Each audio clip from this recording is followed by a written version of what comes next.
Please welcome Stephanie Mann. Stephanie is a crime consultant and has been for over 35 years. The author of 5 books, the executive director of Safe Kids Now, and a wealth of wisdom on safety. When children and families knew each other, there was a check and balance on behavior. For example, if my son misbehaved in your neighborhood or around you, you corrected them.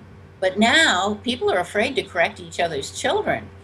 We've got a lot of neighbors, adult neighbors, that are abusing each other. So we're really going to have to work on this problem in order to strengthen our families. And if we're going to strengthen families, we're going to have safer kids, we're going to have safer neighborhoods. Stephanie, we also have a big interior problem in our minds and hearts, and that is the idea that whether we are a citizen or a policeman or just a human being, that we can foist our responsibility for our behavior on someone else. Right.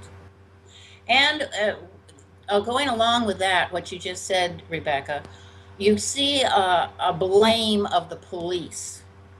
The police are not the problem. Yes, there are some very bad police officers. Most police departments are very responsible, and they are trying very hard to create a safer community. But it takes people accepting their own responsibility for keeping their neighborhoods safe and their kids safe. So that is about community responsibility, not police. We got to stop blaming the police because we need police officers because there are bad people out there. We can't just put them all in one box and say this police have to do all the changing. Yes, police need to do some changing, but the community needs to do some changing. It'd be a little hard to be in a position where you're responsible for the neighborhood, you're responsible for everybody's safety, and you're wrong no matter what they do, and then have somebody aggravating you and upping the ante when it's a very dangerous job. And we need to think about that. I'm not justifying any negative behavior on the part of anyone. But there is an answer to this, and it lies within the responsibility of every single individual involved. Absolutely, absolutely. And it takes all of us working together in neighborhoods, first working on our families, because the solutions are out there. But that means we need to connect within our families, make sure there is no abuse going on within our families, and that is our extended families too. If you know abuse is going on, step in, help, offer suggestions. But beyond that, we need to connect with neighbors. Neighbors are wonderful mentors for our children. There are elderly people in the neighborhood that would like to know your kids. Make sure they get acquainted with them. Find out who's working and who's at home. Connect. Start a walking group in the neighborhood. Start a project in the neighborhood to clean up whatever needs to happen. Take a leadership role. And if you want more information on how to do that, go to safekidsnow.com.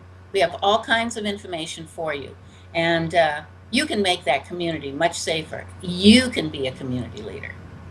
All of you citizens out there, I'd like to tell you, no matter what age you are, and especially if you're young and full of energy and life, remember, you don't have a right to carry out any behavior on someone else that you wouldn't want them to carry out on you. You get what you put out sooner or later. Watch what you're putting out.